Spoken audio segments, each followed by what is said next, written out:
Hi guys, this is Ranjit, and in this video let's talk about some of the smartphones that I enjoyed using this year. This is not a top 5, top 10 list or something, but these are generally some of the smartphones that I enjoyed using this year. And guys, it's not just flagship devices. In fact, very few flagship devices. A lot of them are in the mid-rangers. So let's talk about them, and I'll start from the bottom end or from the start of this year. And the first smartphone that I really liked this year was that mid-ranger that is from Poco. That is the Poco X2. I really like the design of I felt that the design was very unique. It felt a lot more expensive than it was. It came with a very good processor, and the camera was the best part of it. That 64 megapixel camera that had the Sony sensor, the images that it produced, I would still say is the best in mid-rangers. And in fact, I would say the camera performance was much better than even smartphones that costed over 35,000. So I really liked it. And still, I would say the Poco X2 would have been my best mid-ranger pick. Next, I would say we had a few launches from Realme, but this is the Realme 6. This actually stood out to me, and it came with the new MediaTek G90T chipset. Hence the performance was good. Even gaming, it was good. I like the price of this one. This was priced at about 13,000 if I recall. It had that 64 megapixel camera, and the camera was good for the price for 13,000. But I would still say if camera is the highest priority, the Poco X2 still did better. But I liked this phone overall. For the price, it was actually a nice phone. I enjoyed using it. And guys, again, to know the details, pros and cons, check out the reviews. I'll link all of those in the description area. Every device has a pro and con, guys, even flagship. It's just that those cons shouldn't affect you, I feel. So again, I liked this Realme 6. That was one standout phone that I enjoyed using. The only thing I said, even in my review, if I recall, was the proximity sensor issue that I was having on this unit. Maybe it's just my unit. We generally get access to early units. Hopefully, if that's fixed, I can still recommend this smartphone. Next, I would say one phone that stood out to me was from Redmi, and that was the Redmi Note 9 Pro. It came with the Snapdragon 720G, and overall it was a nice phone, I would say. But again, some of the things with the MIUI, that ad situation I did not like. Even if you check out my review, overall I liked the phone, but that ads were too intrusive on that, I feel. If that you can put on side, it was a nice phone. Camera again was pretty decent, but still I would say the Poco X2's camera was better. So that was one smartphone from Redmi this year that I would say was a decent phone, apart from that ad situation. I simply did not like the Redmi Note 9 Pro Max. It was essentially the Redmi Note 9 Pro just with a updated camera sensor. So they were just trying to fool people, I felt. Next smartphone that I liked in the mid-range, this came out in the middle of 2020, and I think it's still sold, was this, the Motorola One Fusion Plus. And I was surprised with this smartphone, what Motorola did. Because if you recall, prior to this, they did release quite a few smartphones, but nothing that stood out or I enjoyed using it. All these smartphones, guys, when I had my primary SIM, I didn't feel the need of removing my SIM. With all these phones. And that was the same case with this one. Overall performance was very good. It came with the Snapdragon 730G. Hence, even for gaming, the performance was good. And what I like with Motorola, and this is still a standout, is that in this price range, in this mid-range, Motorola is the only one as of now that does not give you any ads or any unnecessary bloatware on stuff, intrusive stuff, I would say. Poco also has improved quite a bit, but still, the Motorola is the cleanest in that area and almost close to stock Android experience that you are getting. So in that area, I liked it. And even big surprise to me was the camera performance on this one was also good. It was that 64 megapixel camera. So I really enjoyed using the Motorola One Fusion Plus. And if I recall, the battery life, though it's that standard 5000 milliamp hour battery life on this one, the battery life was terrific on this one.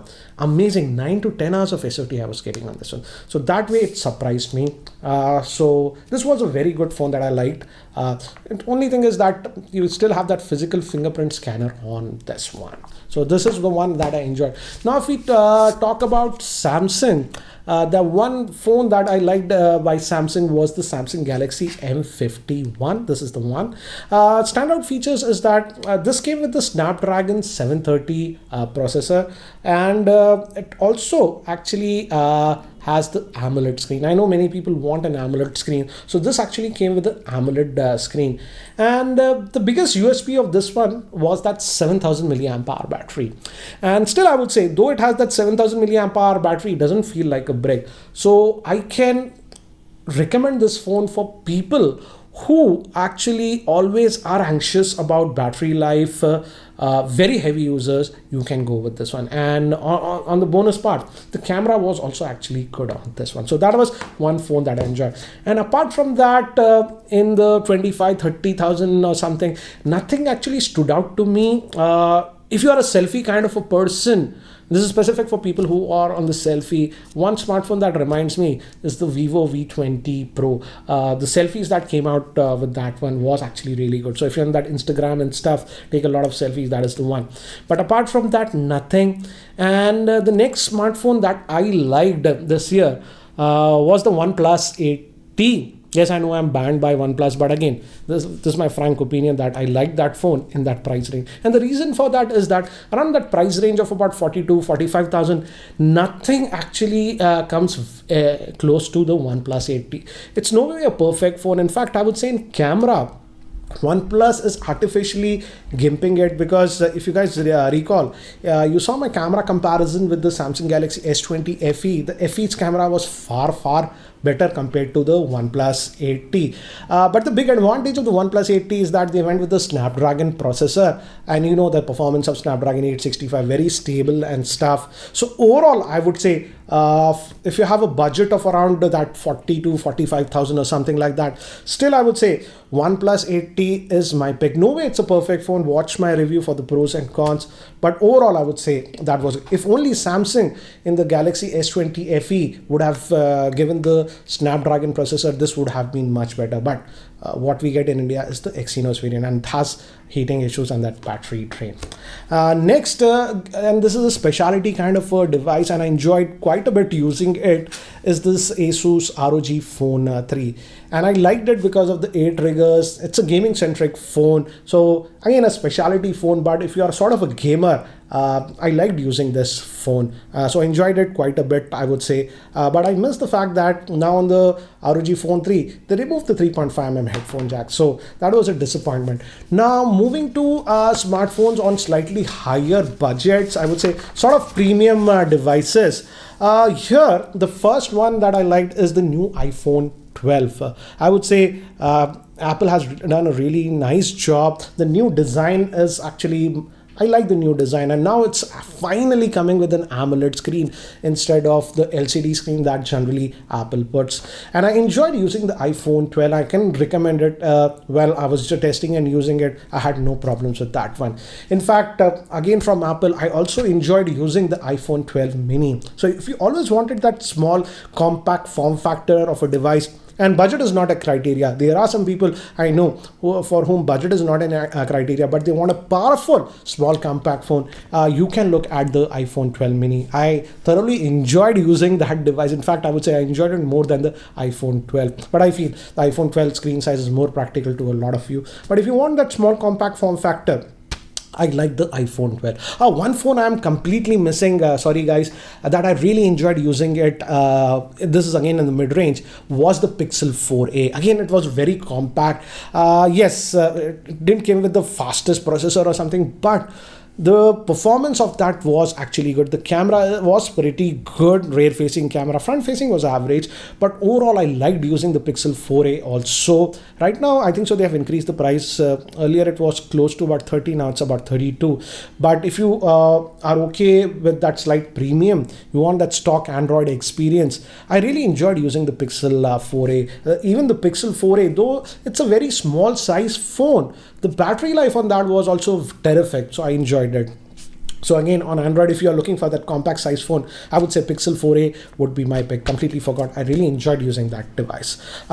So in the premium range, that is the iPhone 12 and the iPhone 12 mini. And apart from that, in the premium Android space, I even like the Note 20 Ultra. But guys, I gave up on that because of the Exynos 990 SoC, because I was not getting that great battery life on that one, and also when I was pushing it, it used to heat up a little bit. So I gave up on that. And lastly, this is the phone that I'm using right now as my personal smartphone. This is the Samsung Galaxy Z Fold 2, the Z Fold 2. Just yesterday I had posted its review. Again, it's not perfect, guys, like any other smartphone. Again, watch that review for its pros and cons. But this is the smartphone that I am personally using as of now, and I'm very happy with this one. In fact, it exceeded some of the expectations that I had, because I also had the Fold 1 with me, but certainly a very expensive smartphone. So these were the smartphones that I used in 2020, and these are the smartphones that I enjoyed using it. What are your favorite smartphones that you liked in 2020? Maybe you have purchased some of them. So what do you feel about them? Because generally looking at a phone is something, but once you purchase and using it, your experience changes. So if you can share your experience in the comments section, it will be helpful to others also. And guys, again, stay tuned to the channel. And if you guys are still not subscribed to the YouTube channel, hit that subscribe button. And guys, a very happy new year to you. Take care.